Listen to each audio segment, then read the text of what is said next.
This is SR-71 Blackbird with the Knights of the Old Dragoons. You're listening to the Escape Pod cast on the Escape Pod Castaways network. This show is recorded in front of a live studio audience. One is a Grand Arena specialist from the UK. The other is a territory battle tactician from the US.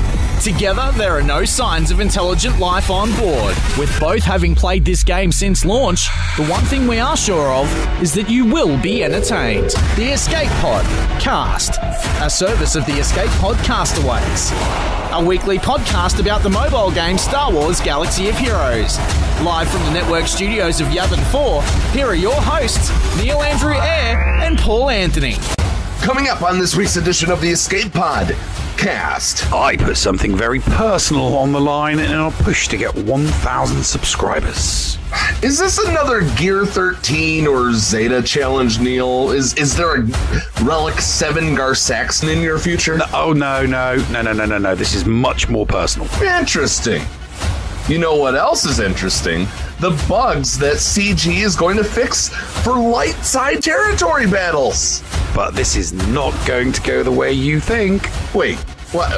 Oh, hold on a man. I told you, mate. Well, if you were affected by a login bug, you've got some pretty hefty rewards. Mythic events are back too, mate. And I will tell you why I think that Krakens are actually the reason people think that the game is dying. Are you now going to be saying the game is dying, Paul? No, absolutely not. The whales are keeping it alive, but I could fault the Krakens for many deaths. We will also sit down for our incoming transmission with Yeti live tonight. And we will also give you our Patreon top 10 list in our fourth segment. All this and breaking news as and if it happens. Right here on the Escape Pod Cast. Welcome, ladies and gentlemen, to the Escape Pod Cast. We're on episode 51. Paul, how you doing today? I'm doing well. 51 episodes. Now we got audio. I don't know why that didn't have audio. I'm not quite sure. I mean, none of the desktop audio and the mic weren't muted on OBS. I'm not quite sure why it did that, actually. It's okay. It's okay. We're glad you're here, guys. I would like to go ahead and start out with the first thing that I mentioned in the open, because we have a few announcements to make. Neil, I think you're Neil.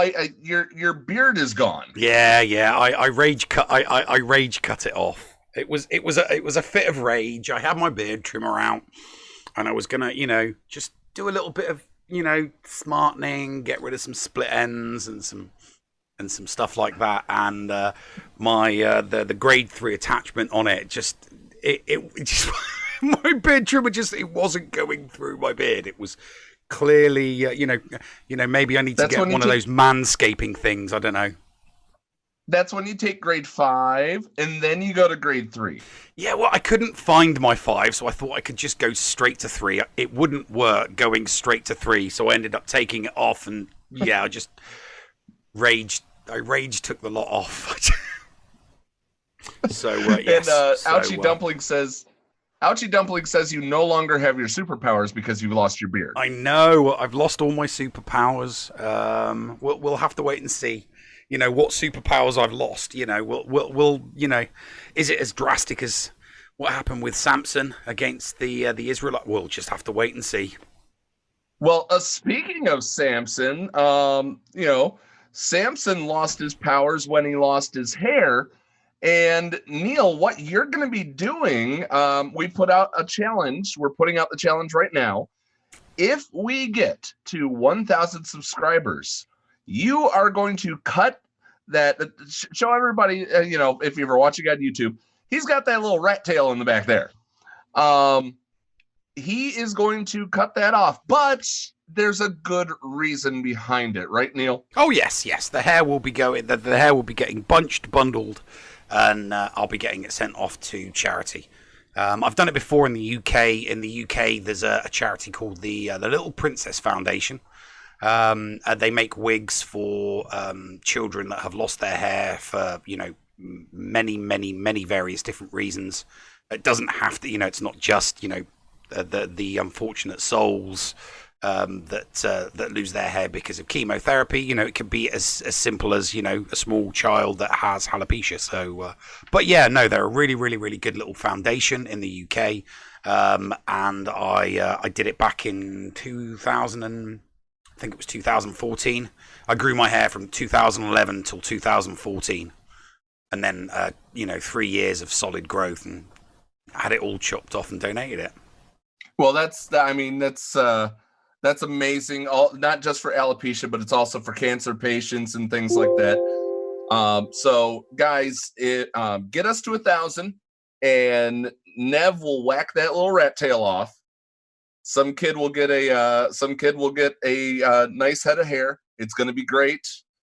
Yeah, because I got good hair. you do have good hair. You do have good hair. But honestly, this is for a good cause. We want to get there. And you know, he'll do it live on YouTube. He's gonna, you know, broadcast him getting the little snip there. That's why we need 1,000 hair, subs. that is. No, they won't. No, they won't snip that. They won't snip. You'll broadcast the procedure. Yes, I will broadcast the procedure, but obviously, in order to broadcast said procedure, we need 1,000 subs. Right. Because I'll just use my phone. I'll just have somebody, you know, point my phone at me. I'll drag my sister into it. But there's also another thing. We are trying to cover costs of this podcast right now. And, you know, Llama has a very, very special challenge / call to action to make. You have that, Neil? Yes, I do, mate. All right, Neil, push the button. Hey there, Padawans. Llama here, taking a break from my social media and chat monitoring duties to bring you a very special announcement. This month, all new and increased donation patrons can be entered into a contest to win an Escape Pod Cast t-shirt from me. All of our Critique designs on our TeePublic website can be yours. For every $1 donated, you get 1 entry into the contest. If you're a new patron, you actually get 2 entries into the contest for every $1 you spend. This is an exciting time for the Escape Pod cast, and we have so many exciting things coming to the Escape Pod Castaways, and we want you to be there from the ground floor. Go to patreon.com/theescapepod to sign up. Now, I've got a story time to go do. See you guys later. So nice little message there from the Llama. Yeah, it's a nice way to for us to kind of increase the spending budget, because we're trying to cover some different stuff, and you know, getting some merch or whatnot always helps. It also helps the designer Critique, which, by the way, there will be Team Critty shirts for the Talking Picard show that we do. Oh yes, that's fun. So we're gonna also have some Team Critty shirts coming up soon. But you guys are tuning in not to hear us, become a PBS telethon. You're tuning in to hear about Star Wars Galaxy of Heroes. But we just wanted to get those out of the way for our faithful listeners and say thank you very, very much to each and every one of you. But, okay. They have territory battle bugs, right, Neil? Yes, there are bugs. Lots of There bugs. are Not the bugs. good bugs, the bad bugs. Bad bugs? Yes. Aren't there good bugs? Well, yeah, of course there are good bugs. The Geos are good bugs. But So- those gremlin bugs, yeah, no, they're not good. You know, they're bad for the game. The issues that they had is there's a bug with the Chimera in the Republic offensive light side territory battle that is causing it to not gain any of its intended stats above the base level. So you're fighting an underpowered Chimera. Okay, cool. Okay, Well, all right. I retract that. That's actually a good bug. That is a good bug. That's a good bug. In the Reek mission, Jango Fett does damage to the enemy for Jango Fett's burning, even though burning's not applied. That's a bad bug. Bad bug. The More good Vulture bugs. droid, Give us some more. Come on, give me some more good bugs. but there's two more. The Vulture droid will summon another Vulture droid on death, even if the capital ship isn't from the Separatist faction. Right. That makes bug. no sense. That's just terrible. And also the Vulture droid's unique ability text does not correctly reflect the in-game functionality of the unit's assist cap. That's a good bug. That's a good bug. So we've got two good bugs and two bad bugs. Two good bugs and two bad. Why can't more good bugs? We don't care about bad. We do and we don't. We care about bugs. But if it's a good bug, if it's an advantageous bug, then shh. Well, they caught it already. Yeah, it's already on the forums. But here's where it says the Chimera is not registering any of the stat increases above the base level, causing it to operate in an underpowered state. So what they're going to do is they're going to pull the Chimera. You will not face the Chimera anymore in light side territory battles until they fix it. So what's it going to be? Tarkin? It's just going to be Tarkin. It's just going to be Tarkin. Now, Tarkin and if they have Malevolence in there, you'll face Malevolence. Mm-hmm. Also, they're making the community aware, given that it affects balance, and are currently taking a closer look to fix the burning issue. How did the berries taste, Ralph? They taste like burning. How long does it normally take them to figure these bugs out? Usually 2 times, but I was able to use my Malevolence in this past territory battle, so I'm not too worried about that. Oh, bully for you. You have a 7-star. Look at me. I'm Paul Anthony. I've got a 7-star Malevolence. I can use it in GOTB. You know what? I'm gonna get a cup, and I'm gonna put free to play tears on this cup, and I'm gonna drink it right in front of you. Okay? You know free to. I like that. I like that. Yeah. I'm gonna make that an official Escape Pod merch item. Free to play tears. Free. Yeah. Well, I mean, Ben Shapiro does leftist tears mugs. I don't see why we can't do free to play tears on a mug. Is it going to be a hot and cold beverage mug? I get those all the time from you, so yes, and yeah, it'll be like a Yeti, in my opinion. I'd love to see it on a Yeti. We'll see what I could come up with. Okay. I did actually get my 5-star Malevolence today. Oh, look at me! I'm Neil. I got a 5-star Malevolence. Yeah, and I'm all free to play. I got a 5-star Malevolence, and it was all free to play, and it took me less than 6 months. So, all right. So, let's see. I'm off track here. The Vulture droid bug affecting is happening regardless of the Allied capital ship. They've changed the text of the ability, removing the Separatist faction requirement on the Allied capital ship, meaning it will continue to summon a copy of the under a non-Separatist ship. So you will always get a Vulture droid on the battlefield. But do note that any of those summoned bugs after you destroy the first one, or not bugs, but Vulture droids, if you destroy the other ships, you win that battle. So, good bug. So it's probably going to be around for another couple. Good bug, but bad bug because it's not working as it originally was intended. Yeah. I mean, come on, there's lots of stuff that doesn't, function as intended. Stuff that, crap like that happens quite a lot. Come on, think about it. It does. Right. I mean, they've got if it did, we wouldn't have a dev tracker. And the dev tracker wouldn't always be full of stuff that's still there from last year. It's been moved around a little bit. They're working on a lot of stuff. They're working on it, really. Yeah. But they did cap and put on the text that the Vulture droid's unique ability can only have one assist happen from now on. All they did was update text, so that's an indifferent bug. Well, I don't know. Here's the thing. The detail about bugs for territory battles would only come from someone such as yourself, because you love the TB. You love the TB. I'm just getting a chance to catch up on chat. Sir Boss says 1,500. I wear a cheerleader uniform. Going back to talk about that would be amusing. You know what?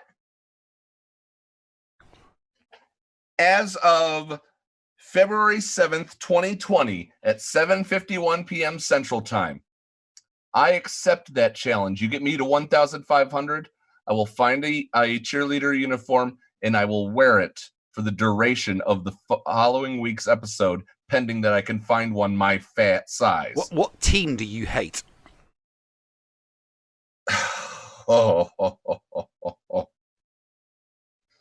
Because, Boss, you've got to add on to that it's got to be the team that he doesn't like.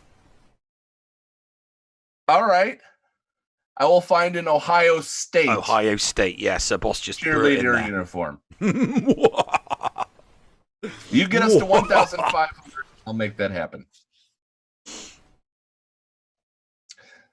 All right. I'm catching up on chat. What have you seen on the in the world of the news this week, Nev? Well, to be honest with you, it's been a bit light. More to be honest with you, in the past week, more people have been talking about like the Super Bowl and current affairs than they have the game, really. Obviously, I mean, there was the post about the bugs in Territory Battle, and since last week, obviously, most of it's been speculation. Most people talking about and looking for advice as to which faction to go for first regarding Galactic Legends, because we have no idea really how good the Kylo Ren or the Rey's going to be. People just don't know what to go for. I mean, they really, really don't know what to go for. I think it's kind of like edging towards the Resistance faction, because JTR would actually be quite good. Major Tom would be quite good. And those are two characters that would be good at Gear 13 and Relict, and they would be useful as opposed to, Stormtrooper, Resistance, First Order Stormtrooper and First Order Officer, because nobody wants to, nobody wants to do those ones. That's what the discussion has been pretty much all week. 6 of one, half a dozen of the other. Who wants to do it? So First Order Officer's actually pretty good. So if I go after Kylo, I'm not too worried about that. We did a poll in our Patreon chat that said whether or not who do you want to go for if you had to go for someone and you had the means. And it was about 66% Rey and 33% Kylo, and that 1% just stood there in the corner picking their nose. Well, you see, this is one of the reasons why I said when they first brought it out, and we were speculating on the show last week, this is why I think that they're drip feeding the requirements to the community, because they want to watch. So if it looks like more people are going to go, more people are going to, towards the side of Resistance as opposed to First Order, that they might, sweeten the deal on the First Order and make it easier to go for Kylo Ren in order to encourage people to go more for that and spend money on that. Or it could go the other way, and they could see that more people are going for the Resistance side, like you said, 60-40 split, or 66-33 split, whatever it is. And they might think, right, well, it looks like the community is going for Resistance Rey, so let's make it more expensive to achieve the requirement. So it's one of the. I just think that the reason why they're drip feeding it is because they want the feedback. They want to see how the community reacts to what they're giving us, so that they can address the event accordingly and make changes, because they, as we've said, they keep putting that subject to change. They always add that subject to change, and that's, like I said, it concerns me that they look at what we are thinking and then they change the way that they're acting. Well, they always put subject to change on the calendar as well. So I'm not as worried as we were talking about. I'm not as worried as you are about the word subject to change, because they always, everything's subject to change. They could nerf something tomorrow that we've been loving for the longest time, or they could boost something that we've been hoping for the longest time tomorrow as well. Yeah. Well, actually, sorry, it's Saturday tomorrow, so they're not doing anything. Yeah, no. They're not doing anything. But on the subject of the calendar... Mythic events! Yay! We're finally getting them back. We start with the Thrawn Mythic event, because it was part of the Journey Guide, or the events unlocking the characters were part of the Journey Guide, and when it came along, you would also get the Mythic event on that Saturday, Sunday. Mm-hmm, yeah. So it kind of like cut it off, didn't it? Yeah. So you no longer saw Mythic events. I'm happy to see them. The rewards weren't the best. Maybe we're going to get challenge tiers on these Mythic events now. I'd be happy to see, I know Deadpool Kyle from Dan and Kyle Do Hollywood. They're going to be, Kyle has to go and Relic 7 his Phoenix. So he'd be ready for that. Oh, God, yeah. He is definitely going to be ready for that. Yeah. That's going to be fun to watch. It's definitely going to be fun to watch DPK do that. I hope they live stream that on their channel. It would be wonderful. I hope they do. I really do hope it would be fun to watch. It would be fun to watch somebody with a Relic 7 Phoenix Squadron doing that event, because, we'd be able to see, if it was worth it, wouldn't we? Exactly. It's always nice to see somebody do it first. So if somebody does it first, we can see if it's worthwhile, and then we can follow. So, good on you, DPK. Exactly. And Betty Hall says that she's not Betty Hall. Pyra Naley says that she will wail on nothing. She's free to play, and that's a fine thing. And I'm going to get into the whole free to play, not free to play, and what is killing the game, but also what is rejuvenating the game. Coming up in the second segment. Did we have anything else that we were going to talk about in this first segment, Neil? No, I don't think there was, mate. All right, so let's go ahead. We'll throw it to the first break. We're stick around after, at the end of the first break. We're going to go around the tube with Scotty McLaren. He's going to give you all that's going on. And also, just breaking, he's scheduled to come on in the fourth segment.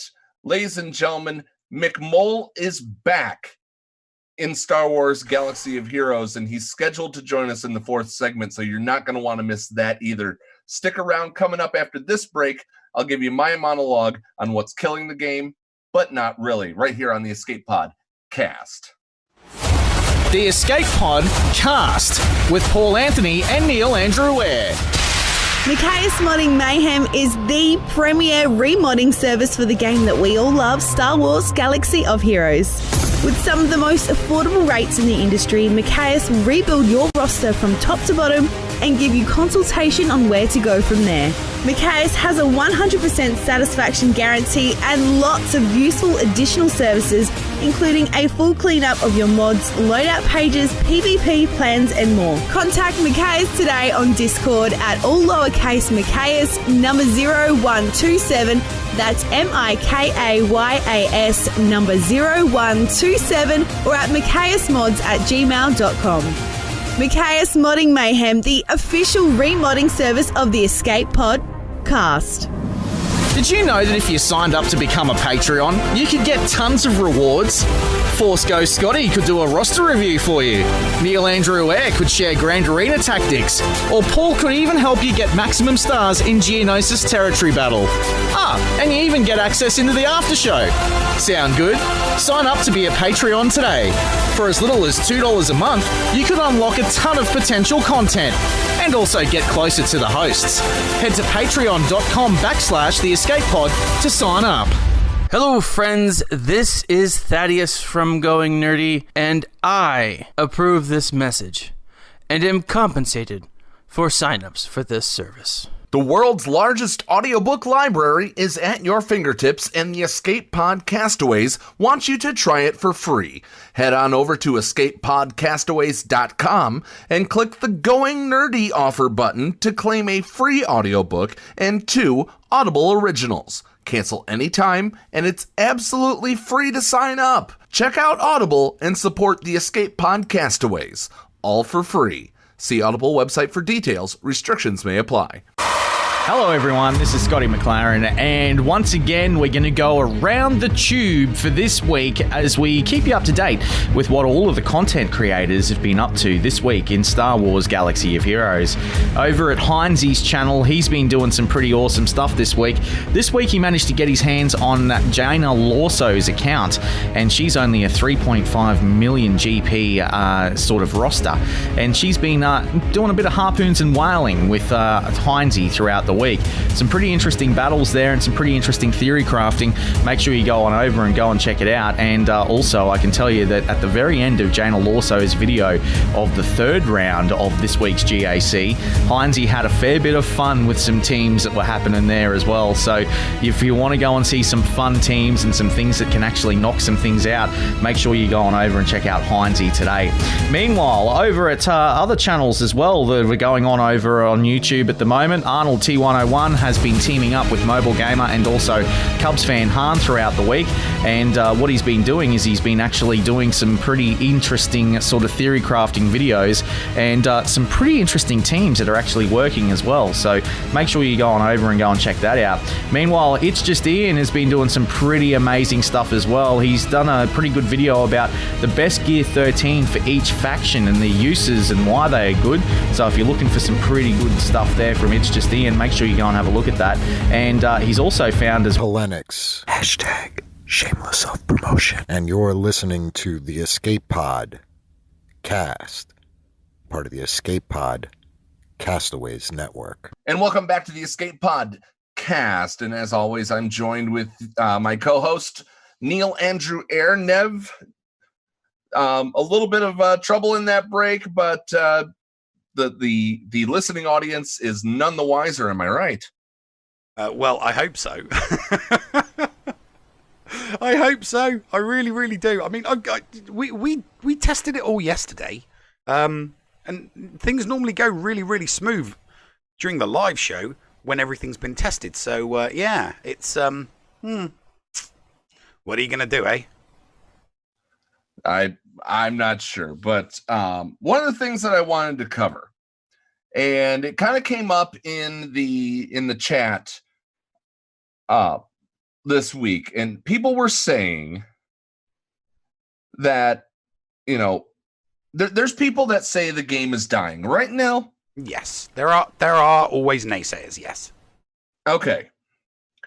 And I counter by saying there's a reason people think the game is dying, and there is a fault on why the game is dying, but it's not who you think it is. It's not the free-to-play quitting. It's not the middle of the roaders quitting. It's not the whales quitting. It's the Krakens spending. When the Krakens spend whales outside of their comfort zone, the whale no longer wants to play.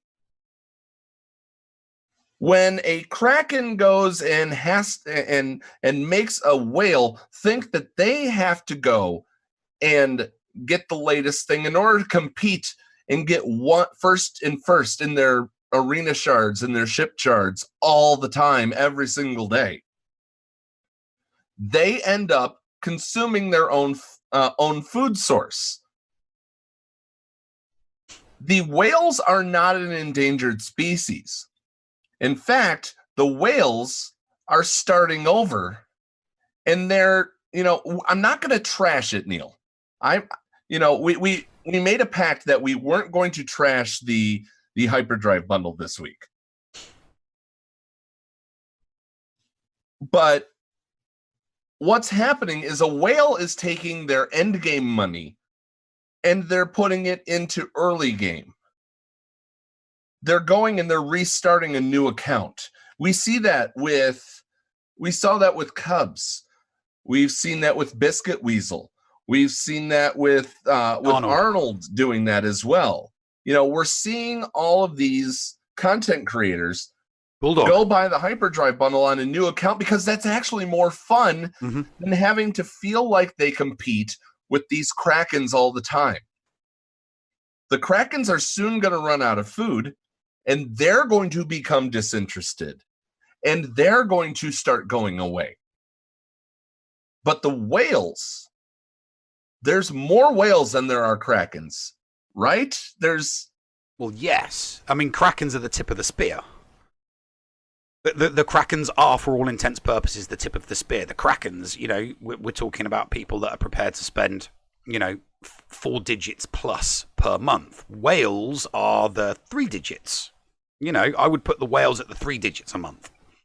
Krakens, I would put at the 4 digits a month. That tip of the spear that Carrie was in a Twitter account, a Twitter conversation with, when somebody said, do you expect some people to pay $5K a go to catch up with the game? And 5K is Kraken territory. That's not whale territory. That's Kraken territory.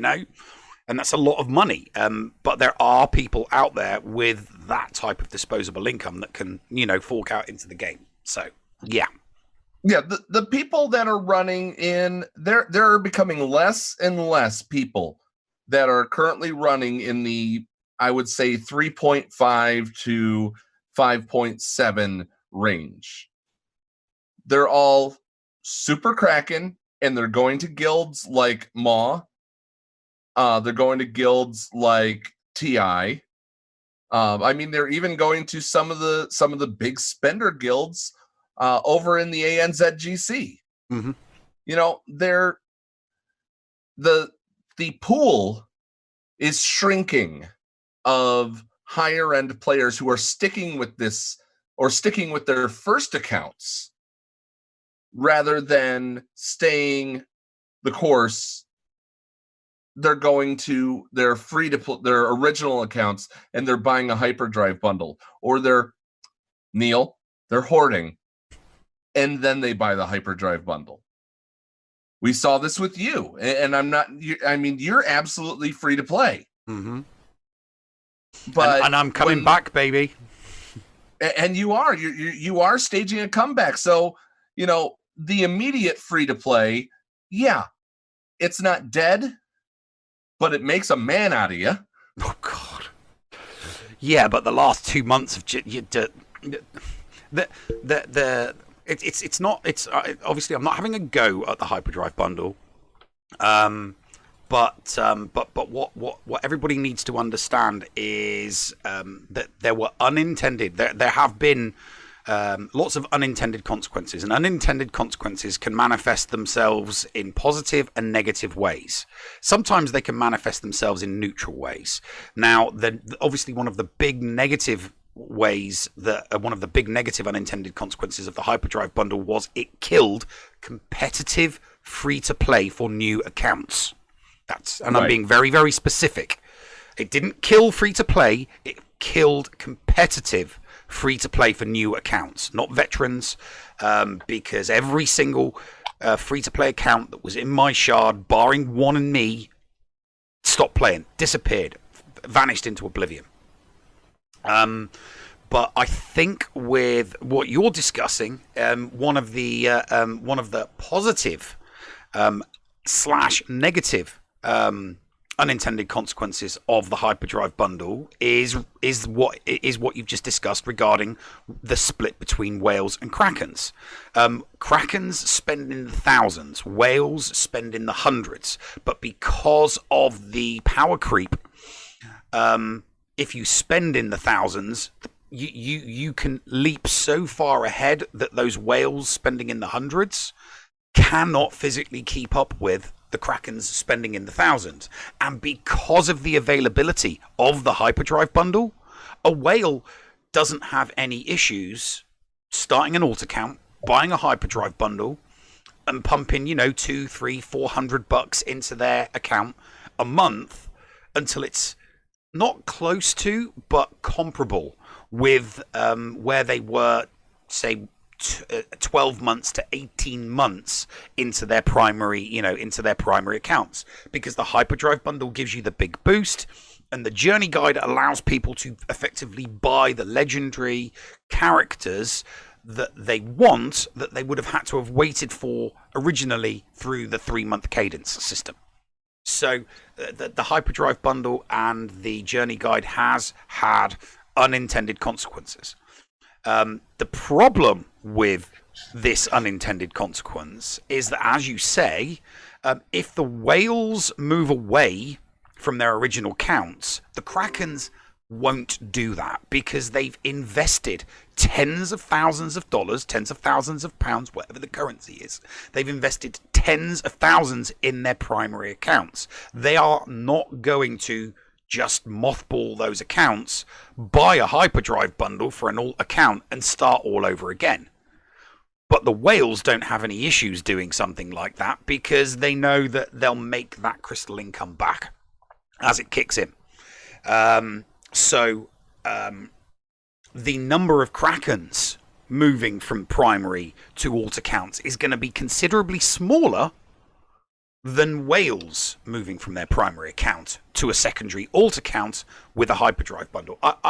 Don't get me wrong. I think there's probably a handful of Krakens out there that do it just for funds, but they're not going to invest in their alt account the same that they invest in their primary account. So maybe Krakens with spending thousands on their primary account would only spend a few hundred on an alt account, just to to have some competitive fun with other whales. But what it's going to do is it's going to create shards full of whales with very few Krakens to compete with. So it's going to make, those shards are going to be really, really fun to be in and very, very competitive to be in for the whales, because they're not really going to come across a huge amount of Krakens. But then I do worry that the desire to be competitive in those Hyperdrive whale shards, I worry that will drive further Krakening. Yeah, no, that could be, that could happen. And the only way we'll know if something like that is happening is to watch and monitor. I mean, you've got to remember that there are some really, really good videos out there by some content creators. I mean, It's Just Ian did one recently that explains how you can through his farming process R7 a character in a week.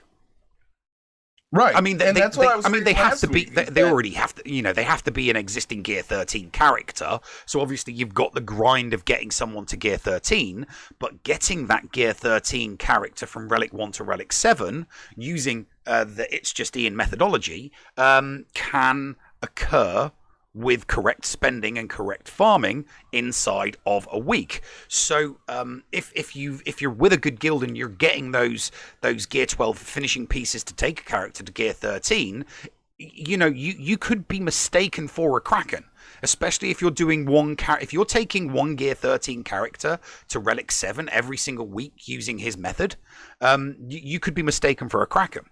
But you're just good. It's just good farming. It is just good farming. It just really can be worrisome when you're seeing all your friends retire. Like, our personal friend Run DMV, he pulled his small late game account, and he's gone to a guild that he's essentially murking all the time. Mm-hmm. With in Sith Raid to help other players. That is an excellent. If you're burnout on the competitiveness, going to help other players to progress, that's wonderful. I am extremely happy for you. I miss seeing Run DMV, but we still talk. He's still in the server. So it's not the end of the world. I think sometimes people just need a bit of time, mate. I mean, I did it with my main account. I felt burnt out after the guild that my main account was in, Muppets of Endor, shut down. I mean, I was really, really distraught and quite upset because I'd been with that guild for 2 years, and all of a sudden, all of the stuff that because I'd gone to town farming and preparing for the dark side GOTB, and then all of a sudden the guild was gone. So, you know, I felt burnt out after that, and I got in touch with Savage Diva and said, look, you know, is there some small, you know, new guild that you can, you know, put me in, because, you know, she's the person to go to when you want to find a new guild. And she put me in Primal, so I've got, you know, my main account with all of its gear 12s, and, you know, so I think it's 3.6 3.7 million GP, but it's an account that's been going since the start. And you know, I'm just kind of hoarding on that account, hoarding crystals, hoarding energy. But, you know, it's a small group, and, you know, I can kind of like log in, collect energy. Oh, there's a 5-star heroic Sith raid, a 5-star Sith raid on. So I jump in and help out there, and I help out with territory battles. And I pretty much, I don't solo it, but I am going for a personal record when it comes to territory wars, because the amount of times I can just put one character in again, I'm up to, I think I've got 805, but I'm going for the 1,000. I want to see if I can hit 1,000 on territory wars. So, but and that's the kind of fun that you can have, but taking an old account to to something like that. But how many other guilds do you run into that have that ringer like you? To be honest with you, I don't know. I mean, based off the territory wars, that Primal's facing, not a lot. And I used to put some stuff down on defense, and now I don't put anything down on defense. And I take my top 10 teams and I split my top 10 teams into 30 squads. I either do a solo. I do, a solo, the best from each of those 10, and then I break down the rest into duos, because, you know, it's a lot of, it's a lot of fun. It's just mean, though. How is it mean? It's mean. How is that mean? Do you know how many people in Primal join territory wars? We're lucky if we get 25 people join. Okay. For those little small guilds that are struggling for members that only have 25 people, you know, it's like bringing a mallet to kill a fly. Well, that's what happens. That's what happens.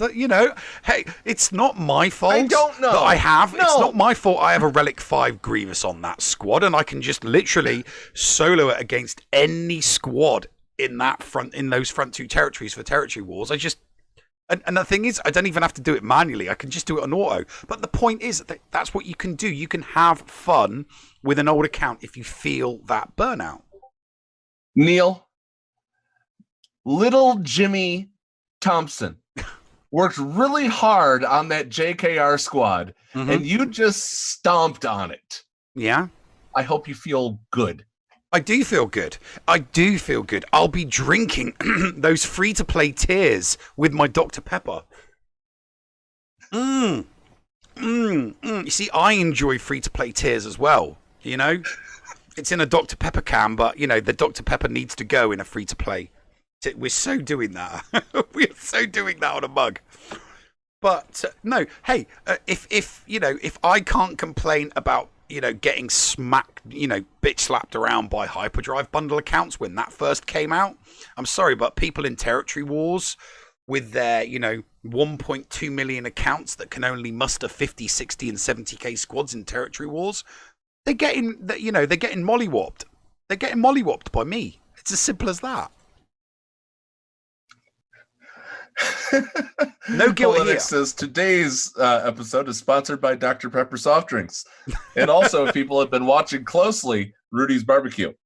Well, Dr. Pepper's good, but it's not as good as Diet Dr. Pepper. Well, Diet Dr. Pepper tastes just like regular Dr. Pepper. No, it doesn't. It tastes better. That was the tagline here in the U.S., Neil.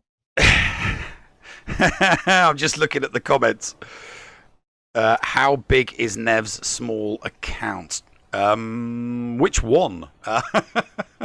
My Horde account. I just went past the 130 day mark. It is just over 800,000. But as of today, I got it yesterday. Yes, no, I got it. I got my Revan yesterday, and I got my Malevolence today. So it's less than 1 million. But my Jedi Knight Revan squad, they're all Gear 11. They're all Zated. And I'm back in the top 50. And I am competing with some Hyperdrive bundle people. But it's 800. It's less than 1 million, and I've got Jedi Knight Revan. And I've got full Separatists with IG on fleet. So, yeah, less than 6 months. It's less than 6 months old. But, yeah, I'm having fun with it. All right. Did you have anything else on my little soliloquy of the fact that whales are if there's any takeaway, whales are keeping the game alive with going back to the hyperdrive bundles, but Krakens are literally going to be eating their own food supply out, and they need to calm down. Well, I'm sure they will. They'll calm down when they realize there's nobody to compete with other than other Krakens, you know? That's what will happen. That is what will happen. When they see that they're so far ahead, and that there's nobody for them to compete with, they'll get bored and they'll slow down eventually. And then CG will bring out Tit Relics 8 to 12, and then they'll Kraken again. Yeah. Well, all right. So coming up after this break, we have Yeti. He is a YouTuber who recently dove into Twitch streaming. I'll tell you all about him on the other side of this break. And we have story time with the llama right smack dab in the middle of this one, right here on the Escape Pod Cast. The Escape Pod Cast with Paul Anthony and Neil Andrew Ware. Hey there, Escape Padawans. Everyone's favorite llama here to remind you that the Escape Pod Cast is on social media. That's right, we're on Facebook, we're on Twitter. So give us a like, give us a follow, and stay up to date on all things in-game and in the Escape Pod. Our account links are down in the description or on our Discord server in the Show Links channel. See you on the net. Heinzie from the ANZGC is officially a member of the Escape Pod Castaways. Make sure you go and search for Heinzie on YouTube today, because he live streams a lot of his GAC content, and not only does he do that, he also does some pretty fun videos from time to time, including a behind the screen and also streaming Jedi Fallen Order. And from time to time, this idiot might drop by. Head on over and check out Heinzie today on YouTube, a part of the Escape Pod Castaways network. The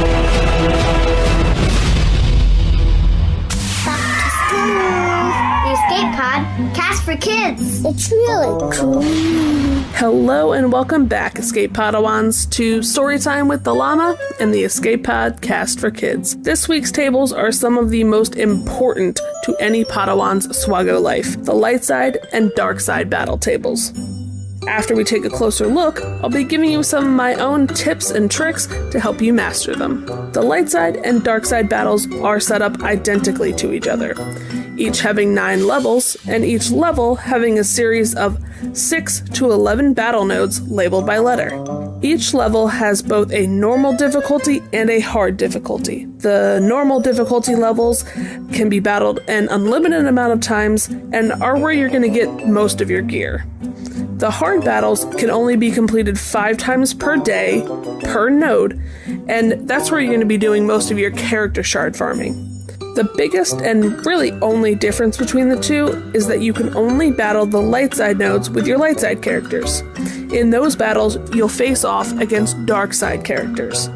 The opposite is true for the dark side. You'll use your dark side characters to face off against light side.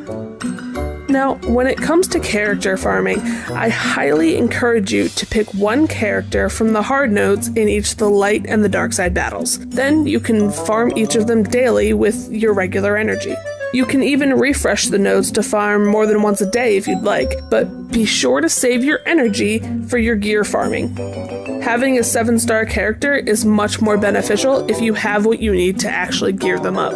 The task of farming your characters and squads may seem daunting at first, and it's very easy to get distracted in your farming. Just stick to whatever farming plan you're using and don't spread your resources too thin. This will keep you on track and growing efficiently.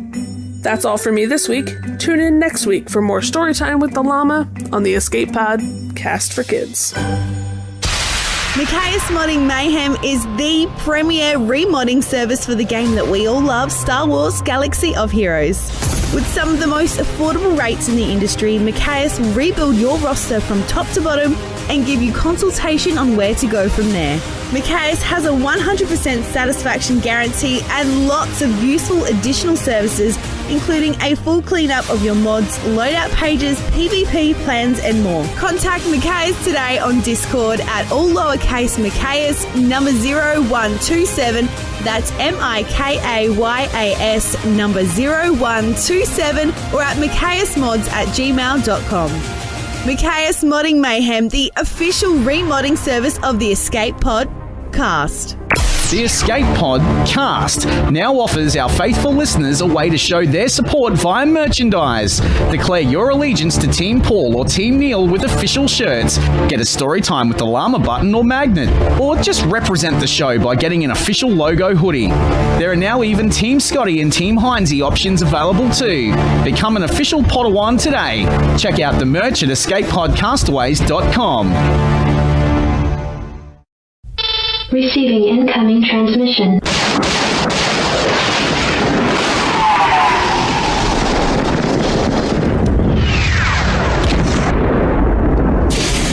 Receiving incoming transmission.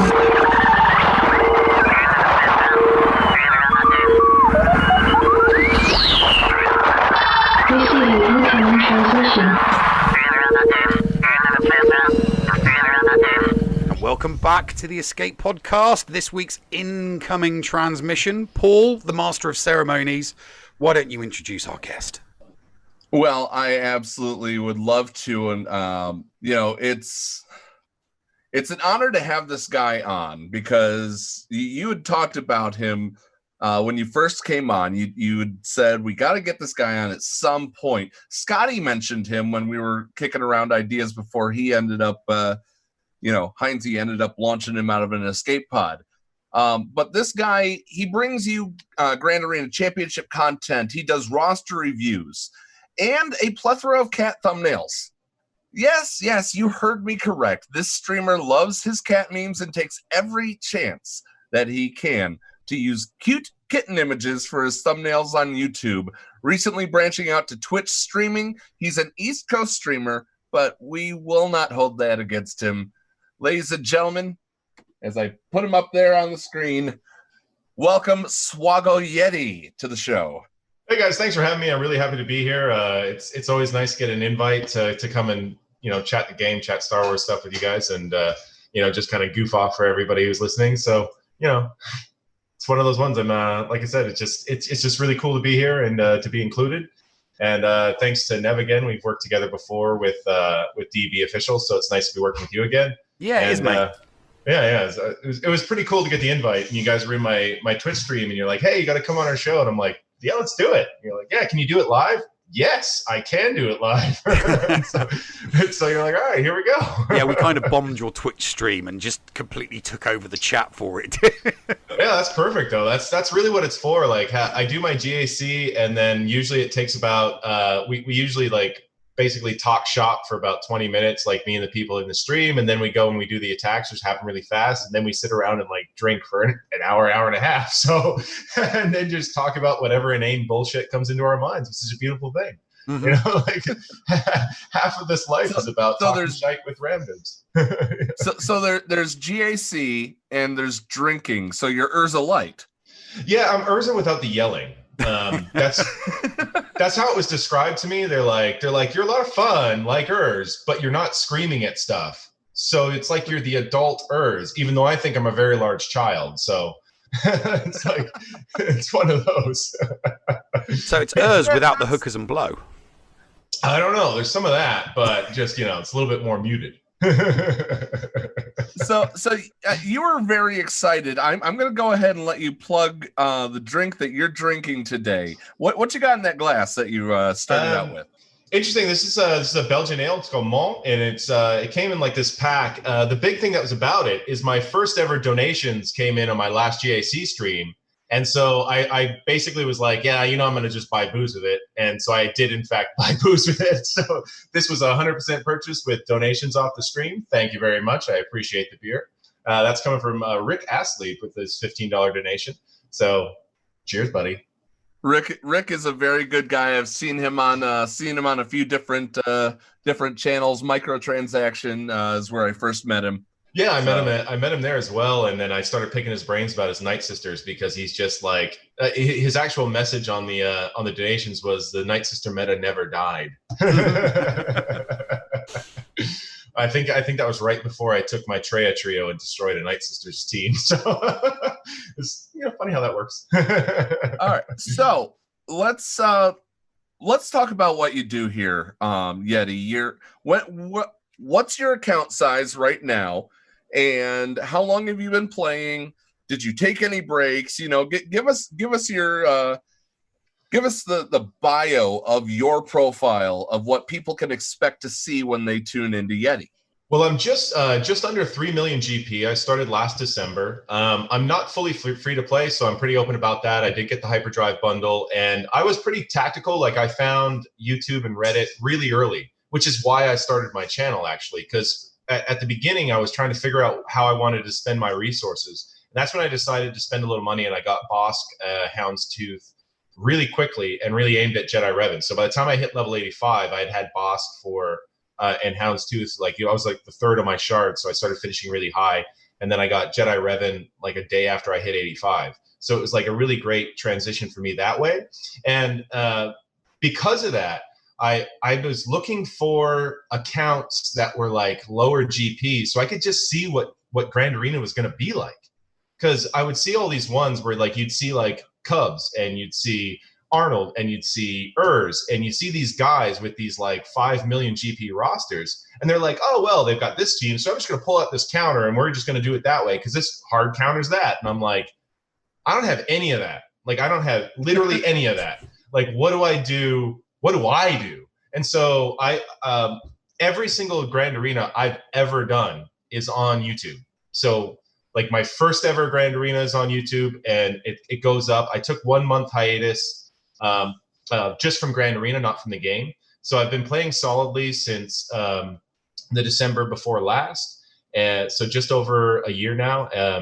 And I don't know, it's a really crazy one because I thought the game was okay, and then I got to Grand Arena. Now I just love Grand Arena. Grand Arena is so much fun. And I love the interaction. So I liked making the videos. I thought it was really creative. And now that I'm streaming, I like it even more. I love talking to people about like counters and theories and stuff. Sorry, I'm just going on and on. No, that's all right. You're absolutely fine. Neil, I'm going to throw that over to you. You're going to throw what over to me? I'm going to, you talk Grand Arena with this man. Oh, yes. Who doesn't love Grand Arena? Oh, it's like the IP draws you in and Grand Arena keeps you there. Yes. So it's like if you can't get off on Grand Arena, you're in the wrong game, because this is really all the content you're going to get that's actually worthwhile. Yeah. Like for me, Squad Arena is a real chore. I've been doing really well in Squad Arena, even though I totally skipped the Darth Revan meta. It's just like my shard chat's really cool, and I got pretty lucky in how people were rolling a little bit different teams, and then relics came up when my Jedi Revan started becoming irrelevant. Then I went heavy relics on my Jedi Revan team, got it fully relicked, and then it's like I've been finishing well there. But yeah, so like Squad Arena is the one where I'm like, for a while it was just such a grind where I was like, do I even want to do this? And then you get into the Grand Arena and you're like, of course I want to do this. Why wouldn't I want to do this? No, that was the whole idea behind the new account. The Horde account was it wasn't about Squad Arena, it wasn't about Fleet Arena, it was about Grand Arena. It was all about Grand Arena. I wanted to start from scratch and farm and produce a roster that was purely going to, bag me the gold, and give me the bragging rights in GAC, and that's what I'm doing with the Horde account. I mean, it's different now because obviously halfway through the Horde account they brought out the hyperdrive bundle in it. Yeah. Threw lots of things in the air, but the weird thing is, I've done 6 rounds of GAC, and I still haven't faced a hyperdrive bundle account yet. And the thing is, it's easy to tell a hyperdrive bundle account from a non-hyperdrive bundle account. The name. So it's but I'm right there with you, buddy. The GA. I mean, you started your account early enough that you can remember GA before, obviously, know them taking the pause and bringing back GAC. I mean, GA was great, and GAC just made it a million times better.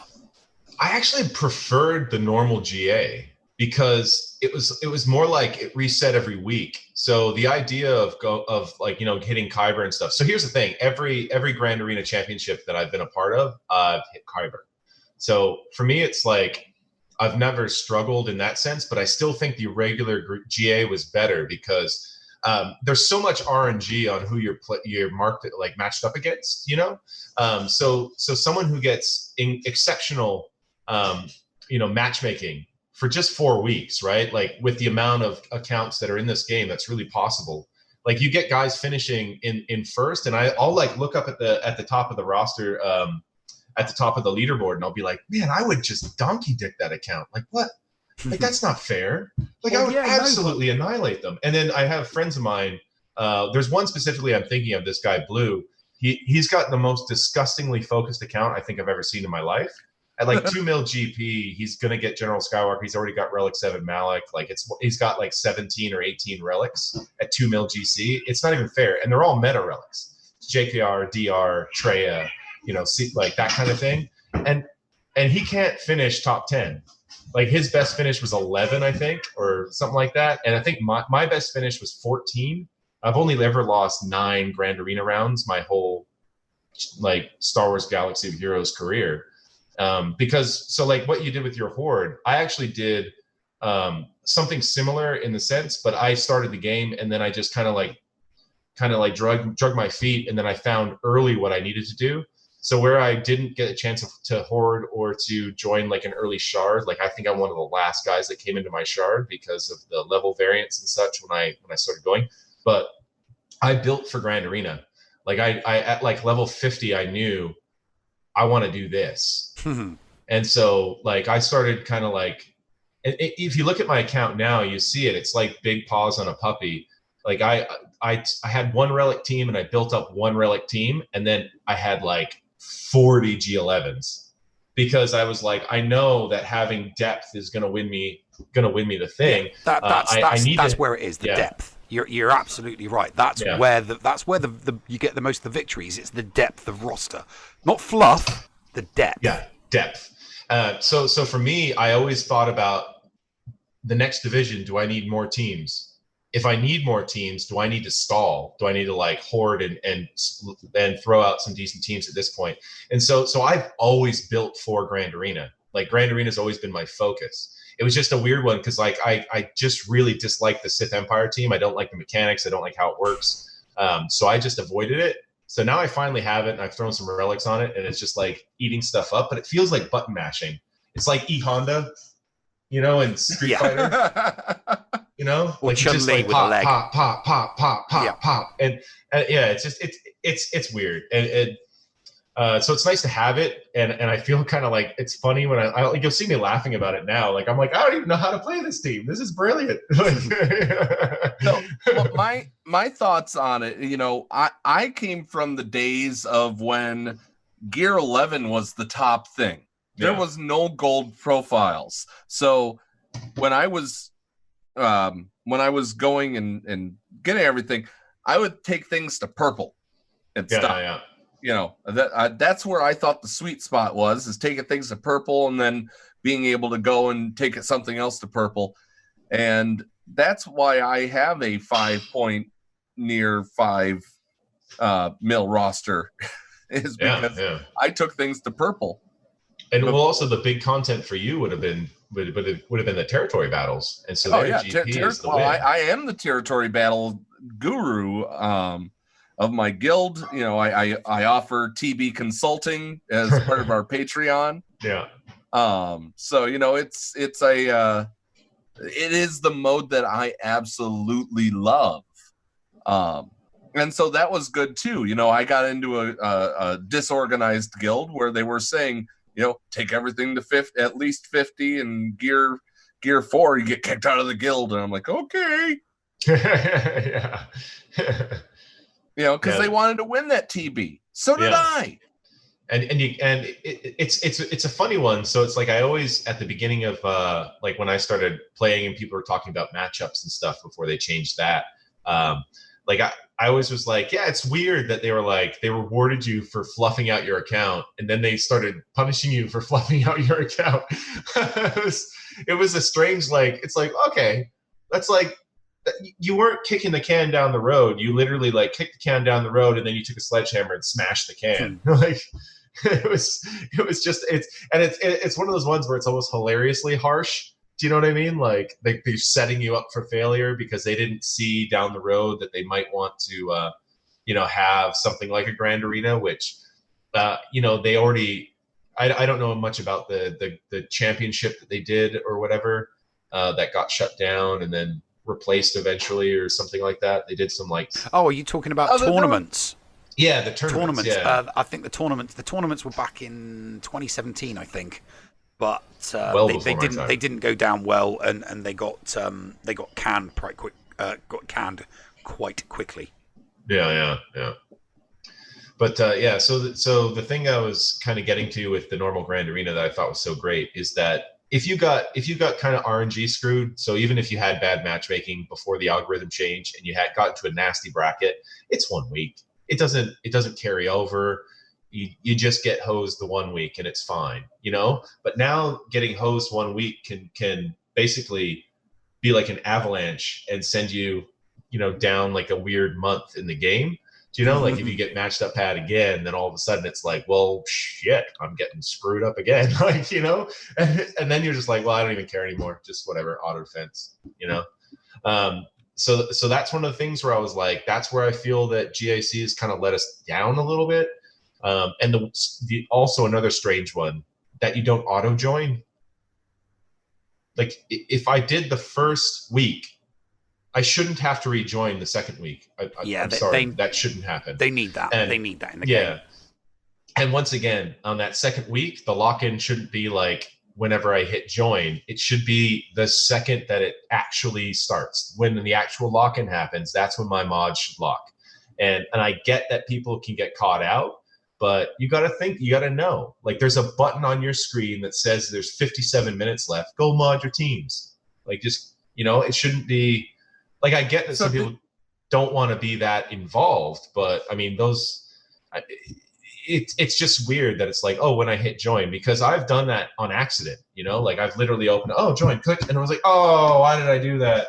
Let me go check my mods. They're like, okay, I'm good. Okay. Oof. Jeez. So did you happen to read the reason why they don't do it at that point anymore? Yeah, it was down to the people like they would sandbag for the divisions or something like that, and then but they changed that as well. Actually, maybe I missed it because I feel like I'm talking shite. It's okay. So what it was is until you went back to the home screen after lock-in happened, you could do anything to your characters. And you're put into the thing. So if you were in the character screen waiting to activate a character, you could have a 2-star character and be put into a division with that 2-star character and then spend all the shards to level it up to 7.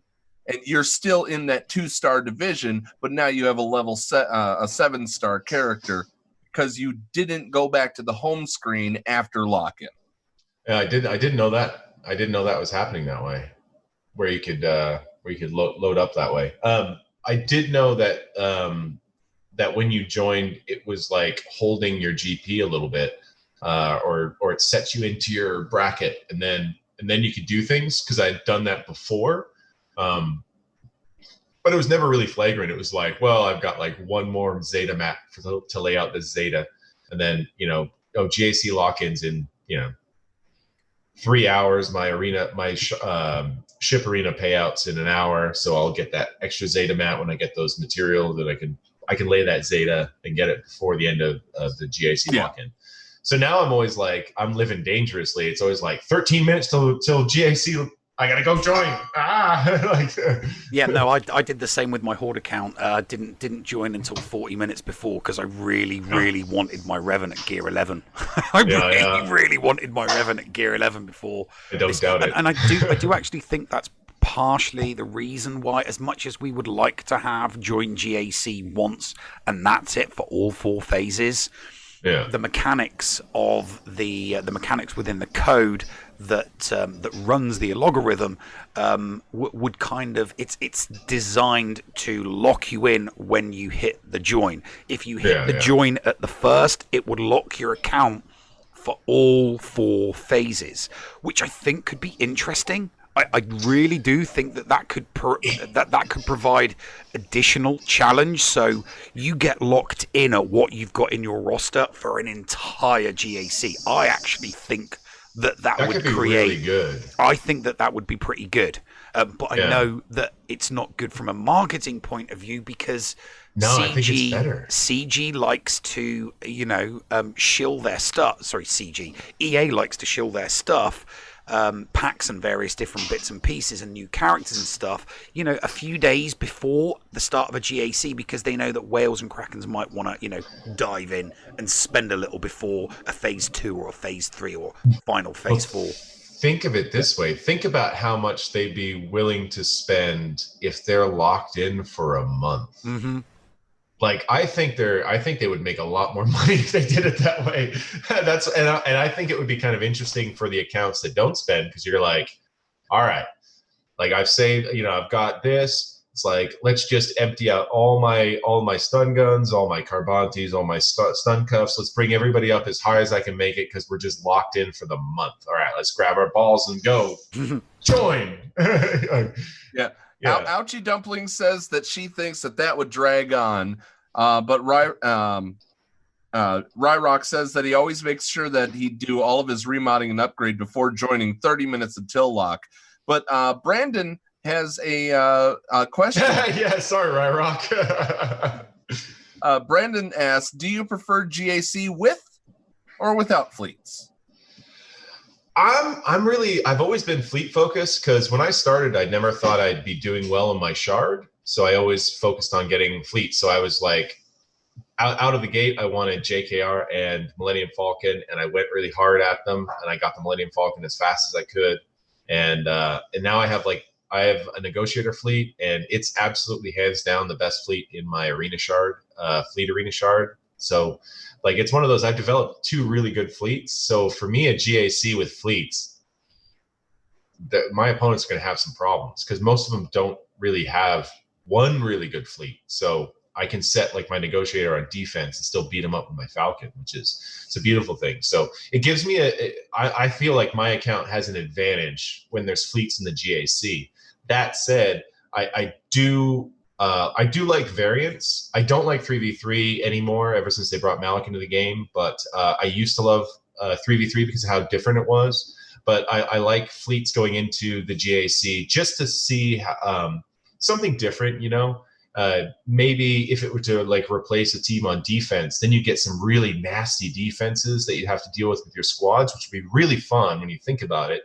Because, running over somebody's defense is all well and good, but having like a good defense you have to think about and strategize to get through, like, that's a really solid like matchup. That's something that, like, when you get it, you're like, oh, I gotta like go check their mods. This is gonna be interesting.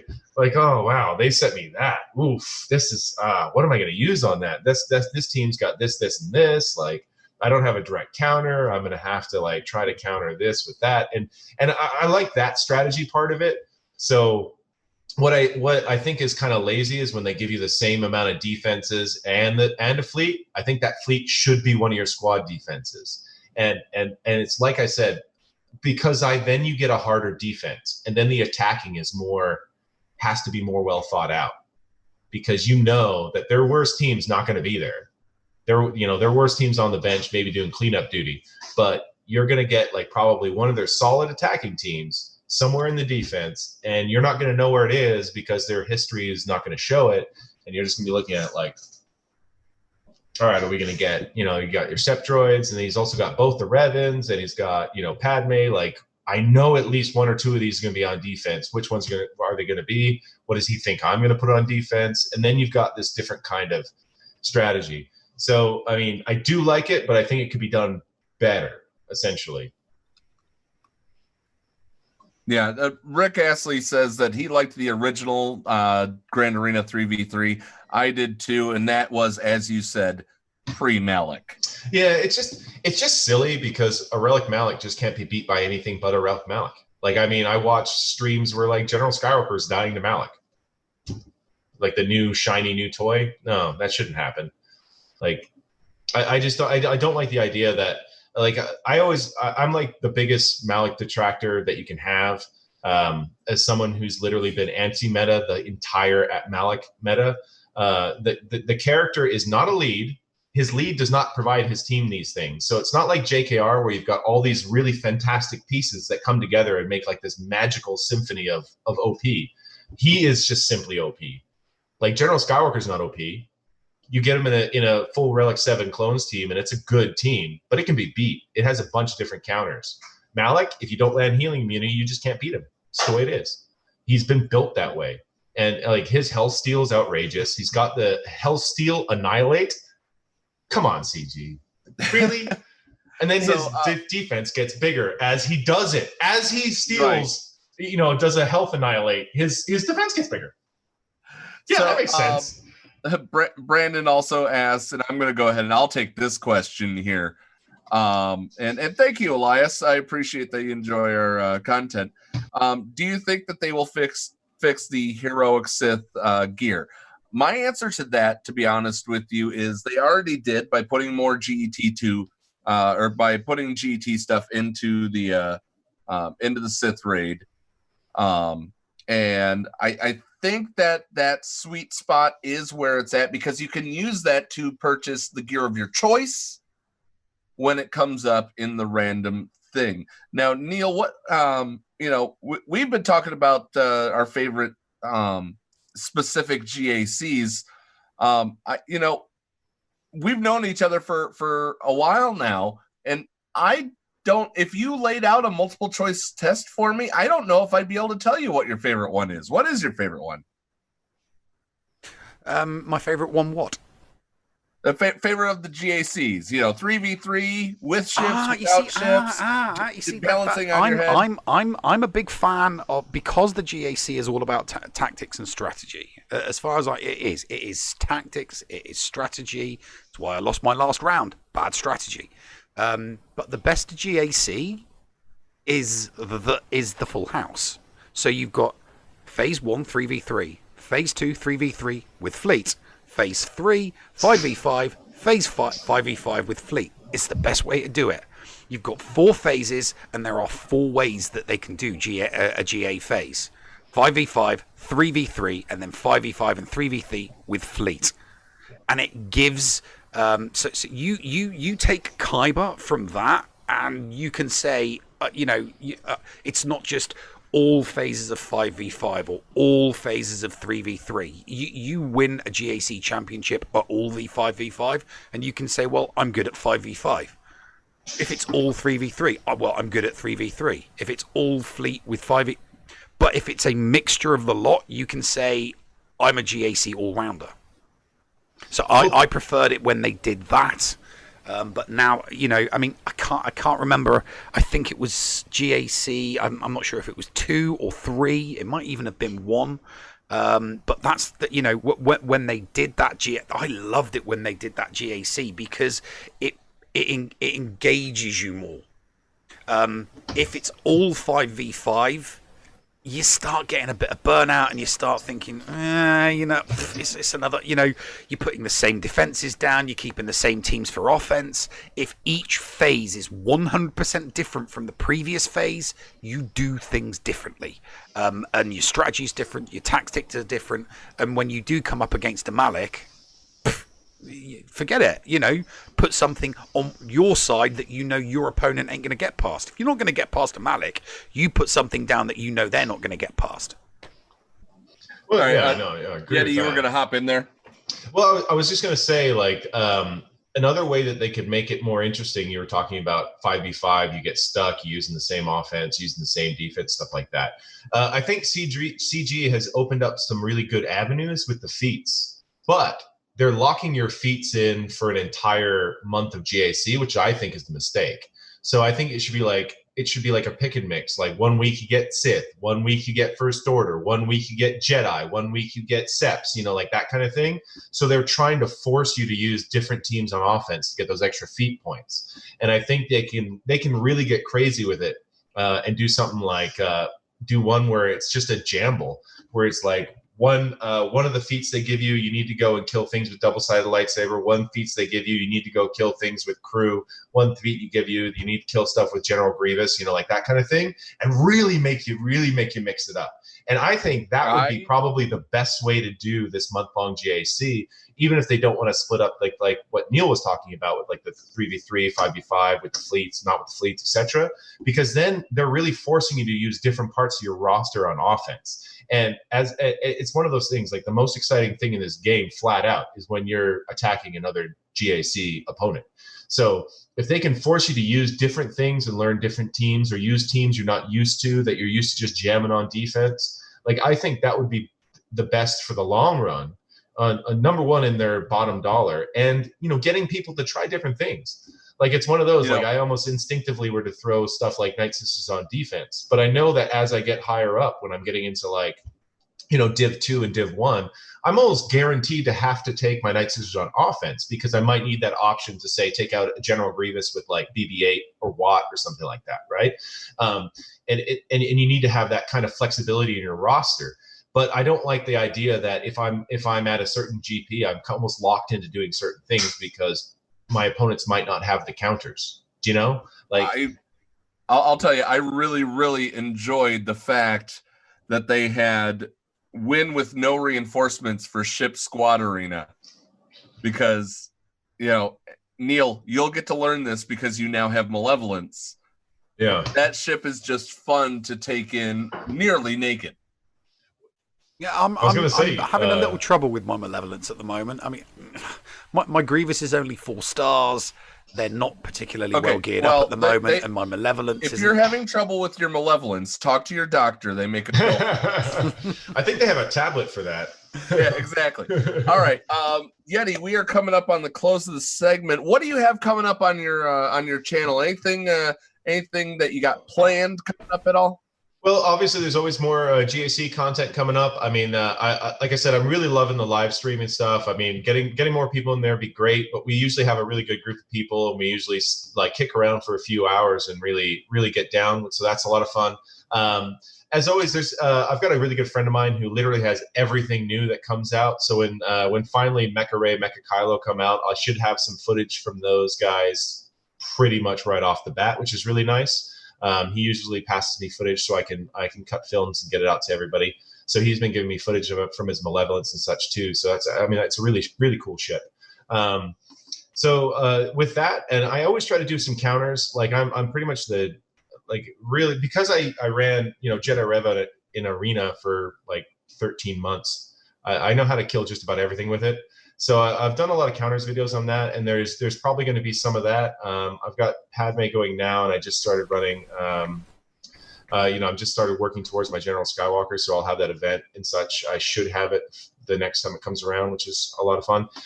So it's one of those ones. It's like whatever Santa content gives me, I can make some I can make some content out of. And how do people find you? Generally I'm pretty well received from the people that actually see me. YouTube's algorithm's not very friendly to people with a small channel because you only get so many views. And other than clicking down below on our descriptions, I mean, what do they do to locate you on sorry. Yeah, they search for Star Wars Galaxy of Yeti, so like SWOG Yeti essentially. And SWGO Yeti, and you can look for that on Twitch. You can look for that on YouTube, and you can catch all of my back GAC content. I have a lot of counters videos, and of course, you come follow the channel, get updates for the new things that are coming out. There's always Grand Arena content coming out. I mean, that's just something that's just guaranteed. That's really a lot of fun. And at 11:30 Eastern. Every night there's a GAC round. You can see me live on Twitch at Star Wars Galaxy of Yeti, so SWGOYeti. And there'll be a lot of people there. We're a lot of good people. We love talking the game. We love talking Star Wars. And we love goofing off and drinking and having a good time. So it's a lot of fun. So come and join us. Perfect. So guys, I mean every single word of this when I say go check out this guy. Hilarious follow. And an all-around good guy. That's all we have here is all-around good guys anyway. But thank you, Yeti, for coming on. Coming up after this break, scheduled is, and it broke less than 2 hours ago, the return of McMole right here on the Escape Pod cast. Thanks for having me, guys. The Escape Pod cast with Paul Anthony and Neil Andrew Ware. Micaeus Modding Mayhem is the premier remodding service for the game that we all love, Star Wars Galaxy of Heroes. With some of the most affordable rates in the industry, Micaeus will rebuild your roster from top to bottom and give you consultation on where to go from there. Micaeus has a 100% satisfaction guarantee and lots of useful additional services, including a full cleanup of your mods, loadout pages, PvP plans, and more. Contact Micaeus today on Discord at all lowercase Micaeus number 0127. That's MIKAYAS number 0127, or at micaeusmods@gmail.com. Micaeus Modding Mayhem, the official remodding service of the Escape Pod cast.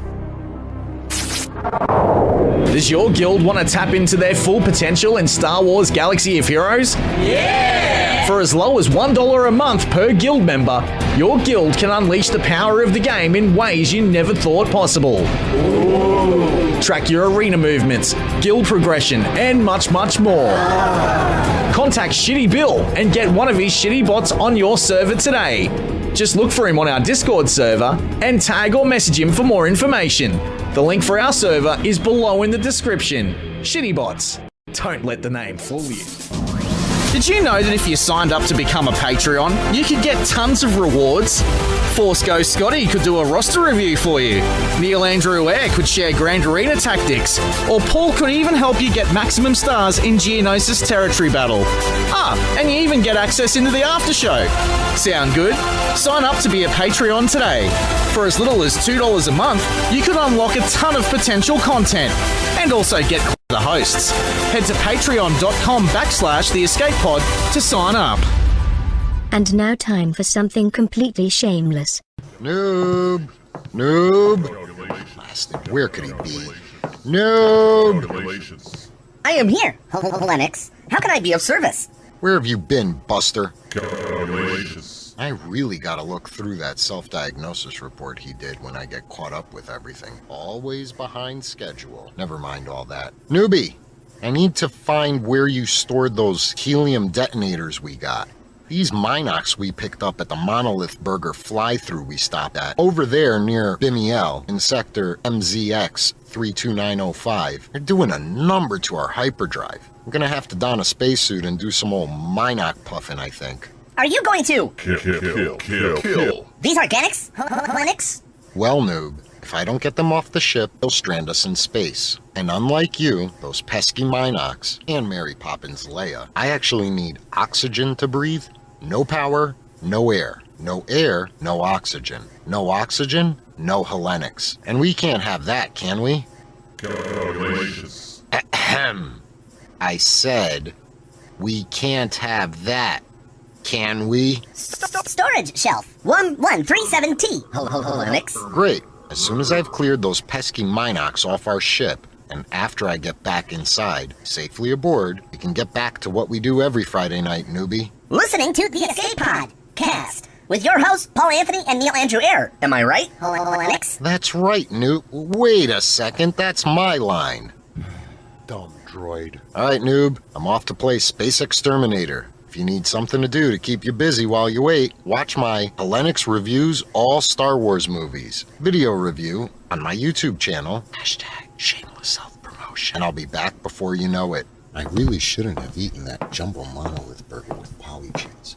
Those space spreads, that chocolate sloppy square shake. Man, tastes great going down.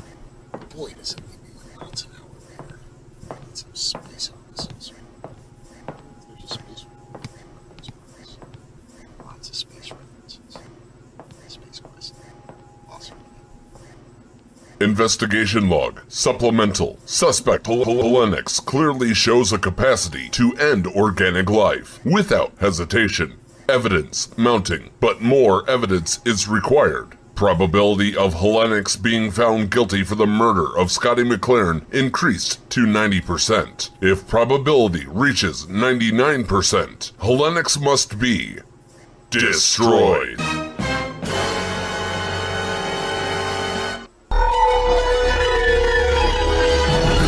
The Escape Pod cast. The Bridge. And welcome back to the Escape Podcast. As you can see, we have a further guest on the show, and it looks like they're ready to rumble with each other. So in the red corner, we have our Territory Battles Specialist, sporting a Sith Lord red lightsaber. And in our purple corner, we have the Master of the Clones, his triumphant return on our show live now. We have McMole. Fight! You know, the last time I talked to you, McMull, you tried to tell me I didn't know how to do territory battles, so I'm ready for you this time. So much fun. 2 men enter, 1 man leaves. Ladies and gentlemen, yes, Neil put it perfectly. This guy has been a staple of the community.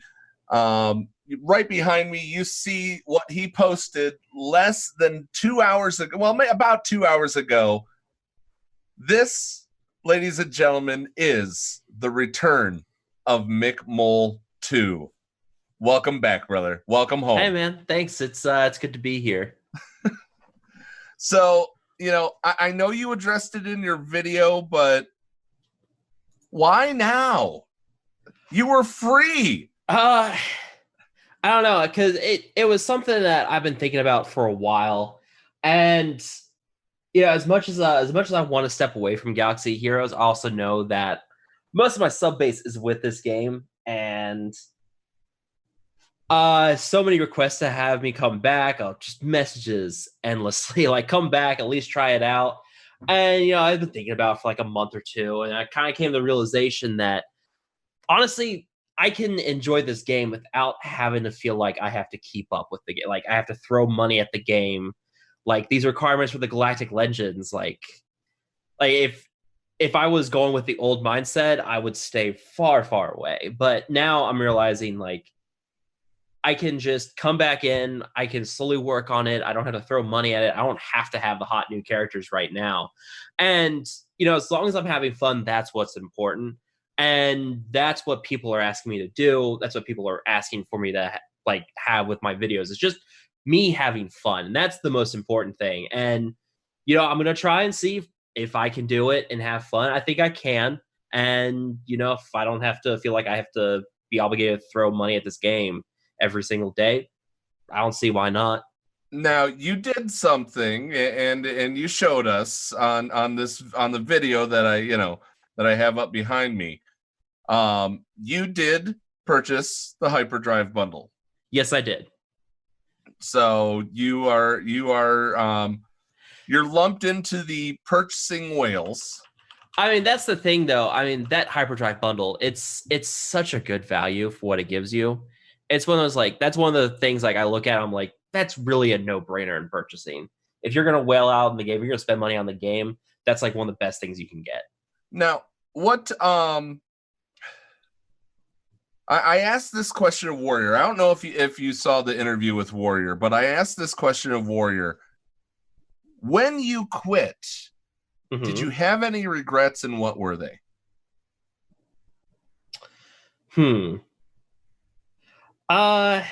Like and regrets overall as far as the game itself, not about quitting. I mean, I regret that I put a Zeta on some characters. No, I honestly I don't regret quitting, really. You know, I needed a break more than anything. I just need to take a break from things because it was at that point. The game was just like, why am I doing this? I need to just step away. And I thought at the time it'd be for good. When you think on now, not so much. So I don't really regret stepping away. No. I don't really have any regrets with it. I don't think so. No. Did you have any? Were there any regrets of what you had spent? Ooh, yes. Yeah. Yeah, that was the one that Warrior had. Did you? I regret having to spend so much on the game. Yeah. Yeah. Jeez. I mean, I don't even know where to begin with that one. Having to spend so much money to get Darth Malik, and I mean, I regret that I was like, oh, I have to have these characters, so I would just throw like vaults at the game to get these hot new characters. I mean, I wasn't as bad as like Mobile Gamer where we had to throw something like $700 to get no, it was $700 to get General Skywalker. I didn't have to throw that much money to get Skywalker. But yeah, I mean, when I'm throwing out like hundreds of dollars just to get some new character, that's when I'm kind of like, yeah, this doesn't feel right. So what's it been like? Because obviously, for all intents and purposes, you've been on a break. So what's it been like the past couple of months? Looking at how things have gone. Because while you were out, we had the Hyperdrive bundle. Galactic Legends came out. We've had new feats on GAC. We've had new territory battle stuff. What's it been like for you? Looking in almost like through, because you've still been on Twitter, you've still chatted, and you've still been active, communication wise with the community. You just haven't been playing, apart from that really amusing tweet when somebody complained about you doing videos helping for the tank raid, and you had to point out to them that it's like it was 2 years old. I had another person comment on that the other day. It was my initial video when the Sith raid came out, and it was like the best teams to use, and like it was like Imperial troopers and Phoenix and stuff. And someone comments like, "Well, my clone troopers could do like 6 million." I was like, "Yeah, this video came out like a week after the Sith raid came out. Your Sith troopers couldn't do 6 million back then."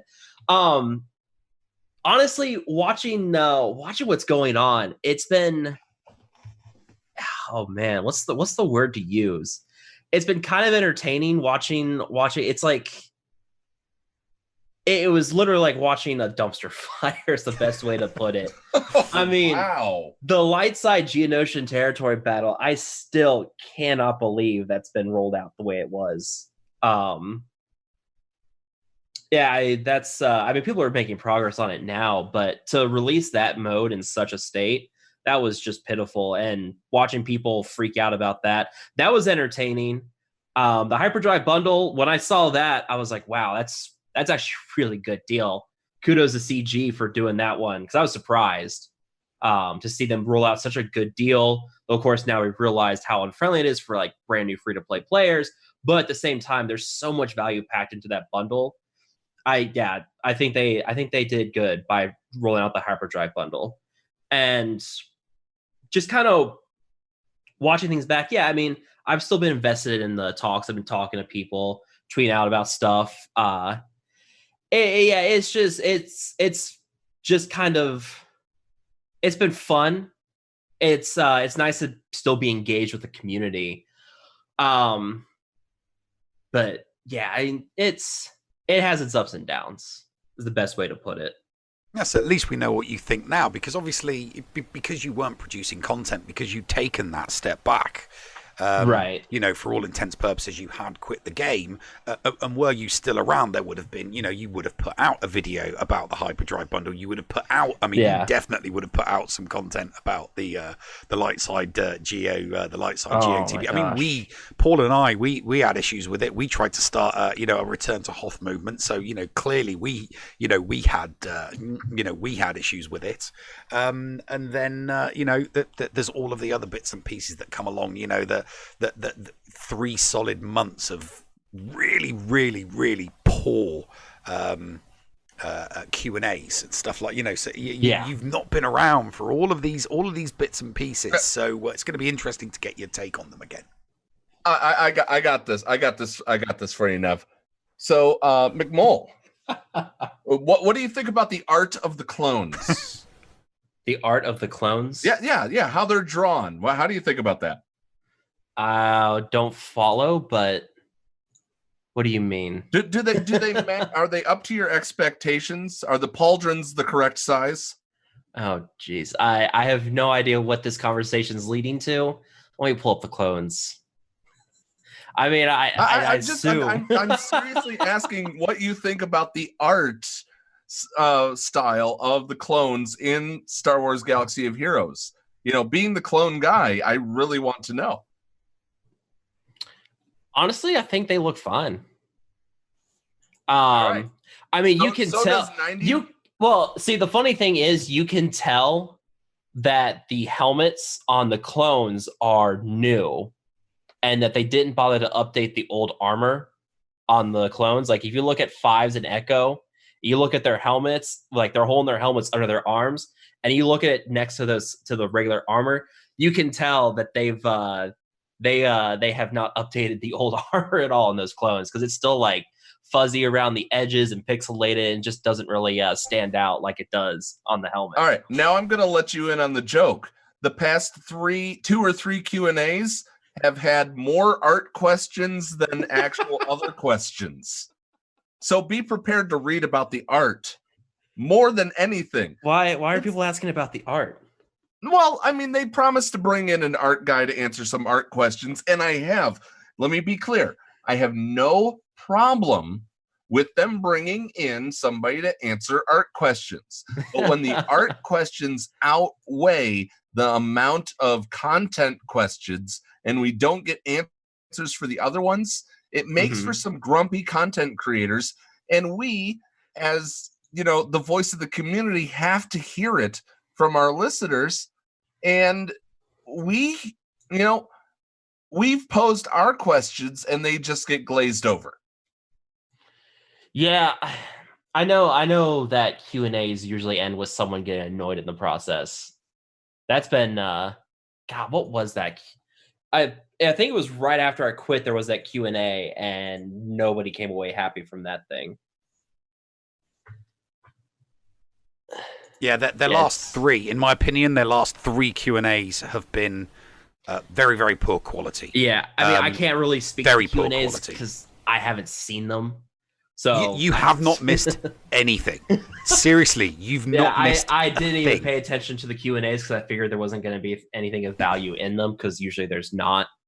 So I'm glad to see that I haven't missed anything there. Yeah, no, they've made promises, and Paul, Paul will tell you that they've made promises for this year that we're going to try and hold them to. Good. Because they need to be held accountable for what they're doing. I mean, that's one of the things that has people worried, is like the huge drop off in communication and quality and everything else. Like, that was one of the big things with the Lightside Geonosian territory battle. It was like that huge drop off in quality, and having that thing rolled out in that state, players pretty much beta tested that for CG is what it came across as, and a lot of people were pissed off for that. All right.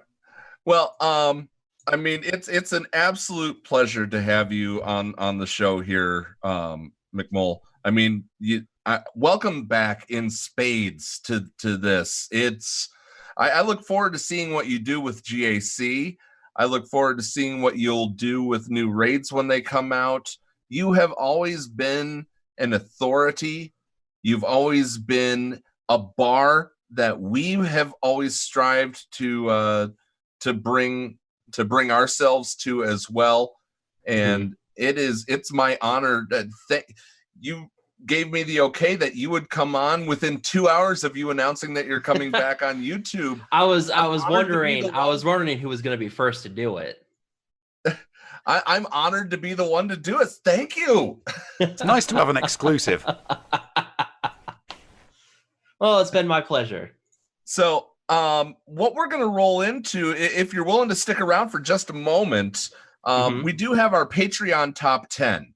And you don't have to give us a top 10 because I didn't totally give you this information to get into. But I asked our Patreons what their top 10 experiences were in Galaxy of Heroes since they began. So can you come up with 10? It's your choice if you want to. If you could pick 10 moments within your SWGOH career that you would like listed on your Hall of Fame plaque, what would it be? Oh man, I can't come up with 10 right off the top of my head. Well, that's something I have to come to. Give us your three. Give us your top three. Princess Zodi would be on there. Obviously. What else would I put on there? Jeez. Did you get a chance to try the Skywalker event? The General Skywalker event? Yeah. Did you get a chance to play it? Yeah. I mean, I unlocked him day one. Okay. With the event. Okay, that's right. You did. Does that make your list? I don't think so. No, because I like how like the whole controversy behind it and how pissed off I was and me quitting. No, I don't think I would put that on my Hall of Fame. I don't know. Jeez. I have to think on that one. I don't know. Can I just call Princess Zodi and leave it there? That's absolutely fine. I'm gonna go. I'll let you think, and you can tag onto these if you want. I'm gonna read to you. I'm gonna read to you some of the things, but there is one question that I do want to ask you. I'm gonna put you on the spot here. Okay. So I don't know if you know that we've created a content creator network called the Escape Pod Castaways. I did not know. Yes, we have some great content creators under our umbrella, including the essentially the new theory crafters who's picked up the ashes that you left behind, and he's run with this. His name is Heinze of the ANZG. Oh, yeah. Okay, I know who Heinze is. Yeah. Yes. He is messaging me right now, and he wants to get a yes or no. Would you please come on Harpoons and Beer? I have no idea what that is. That's his show. That's his show. He would love to have you on. Oh, geez, you're putting me on the spot. When is it? Well, he'll wake up in the middle of the night. He's of course in Australia, but he'll wake up in the middle of the night and talk with you. Essentially, he's asking, can we use you in another Escape Pod Castaways show? Would that be okay? Sure. There you go. He wants basically he will also wants to make sure that he thanks you because you helped him start to stream, and he really, really wants to repay the favor in a thank you to you as well. Okay. Yeah. So, there you go, Heinze. The answer is yes. or the answer is Sure. We have Zaz chiming in with part of his top 10. I'm going to read some of the really fun ones that I found from the top 10s here. Theory crafting and soloing a heroic pit with Tebow team before Commander Luke Skywalker was released. A lot of people put getting first in arena or getting first in their fleet arena. A lot of people gave that one. That was also a great one. Getting max stars in Hoth TB. That was one of mine as well. I can absolutely, I can recall the time when we first hit 45 stars. It is part of my top 10 moments of my SWGOH career where I was cheering, running through the house. My dog was wondering what was wrong with me. I'm going, 45, 45, 45. Oh, man. Let's see here. Basically they also mentioned the community, saying hi in any SWGOH Discord channel and having more than 10 people say hi back and ask how I am. Getting 11 million plus using Night Sisters in the phase 4 of the Heroic Sith Way. That was Zaz's. Biscuit Weasel, as a content creator, getting his first Patreon, soloing the HAAT, being voted in as a guild leader. Once again, it comes back to community. Meeting amazing people that have become my family thanks to SWGOH. Bossman, Sir Boss, says 7-star Padme, joining his current alliance. Let's see here. Other ones. Unlocking JKR, getting Malik to gear 13, and my favorite of Sir Boss's list, every time he completes a stun gun. Oh, man. I'm not looking forward to those. I'm sorry. Oh, I'm so not looking forward to stun guns again. Oh, man. Fighting Drunk. Let's see. Getting his first 7-star character. I remember mine. Mine was Bosk. What was yours, Neil? My first ever 7-star character. Yes. Stormtrooper Han.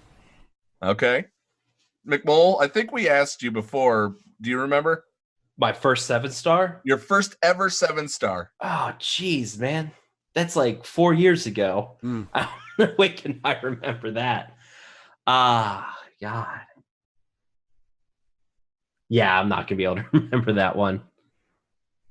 No way. That's okay. Fighting Drunk of Drunkfish Gaming also says finishing the Chewie and 3PO legendary events, getting Kyber for his first time, and one that I can believe that's almost on every single person's list, and it should be, finishing the 150th Galactic War completion so they could start to auto it. Now it's 50, but back then when it was 150. One of our Patreons sadly retired this just today after TB completed, and that was Chancellor Gubatine. May your account rest in peace, and we appreciate you very, very much. He just wanted to give his number one, and that's sniping his entire shard all day long until they let him into the shard chat. Perfect. That's a good one.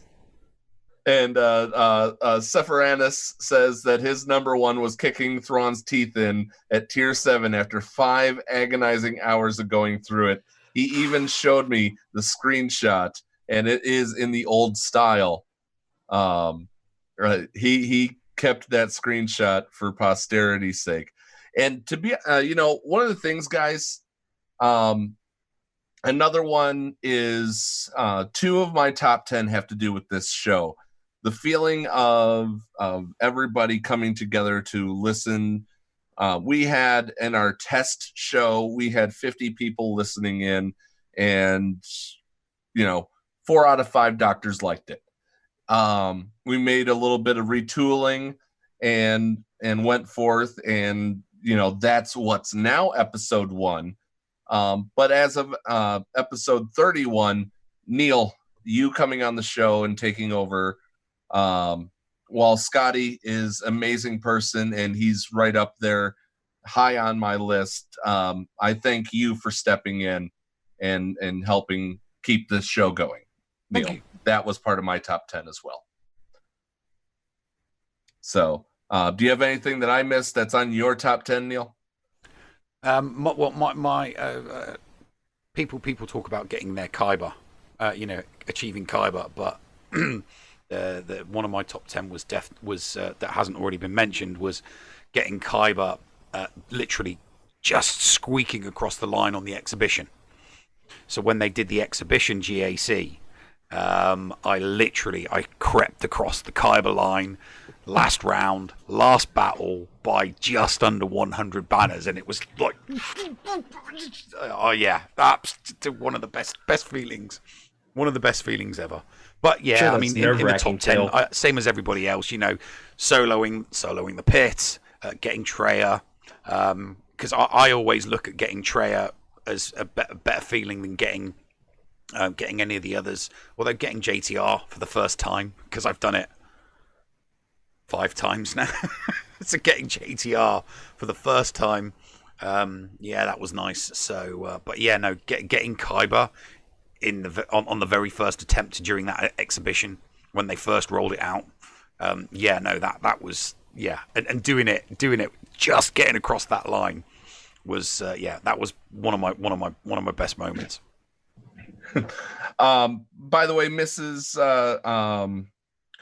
Or not Miss, I'm skipping ahead here.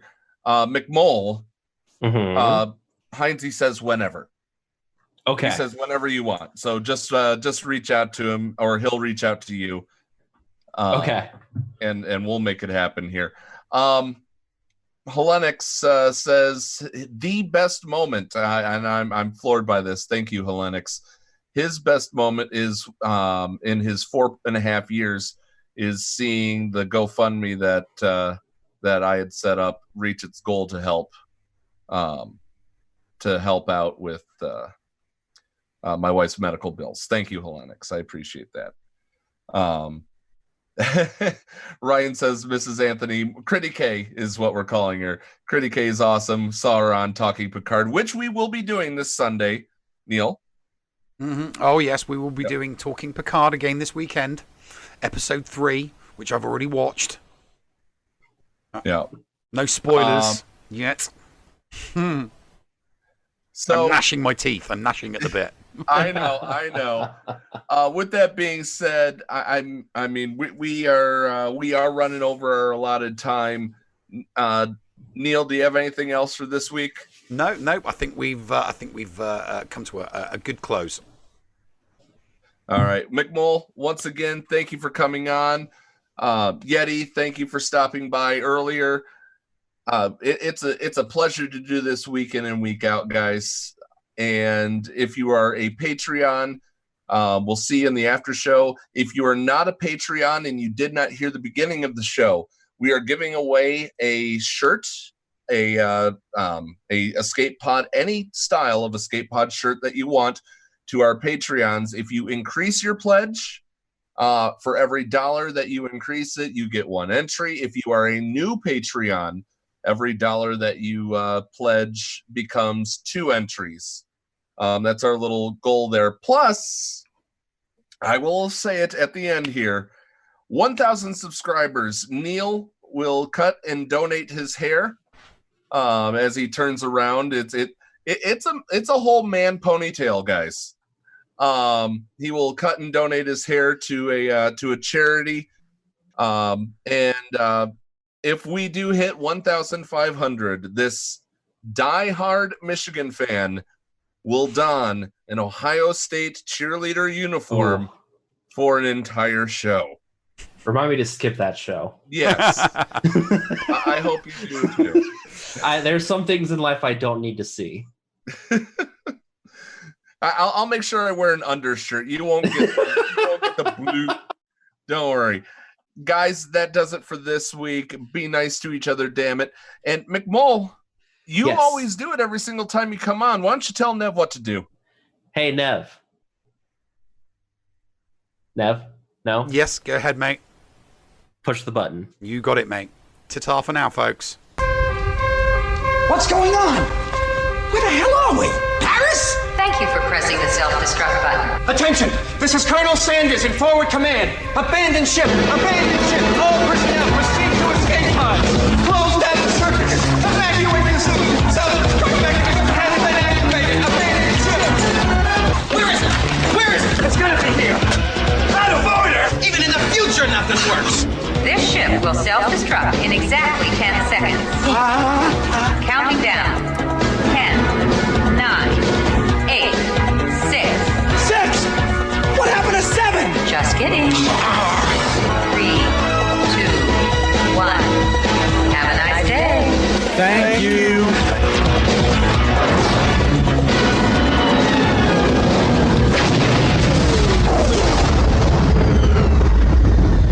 Hello, friends. This is Thaddeus from Going Nerdy. The Escape Podcast was filmed in front of a live studio audience full of tweaked out murder bears. Sit, Ubu, sit. Good dog.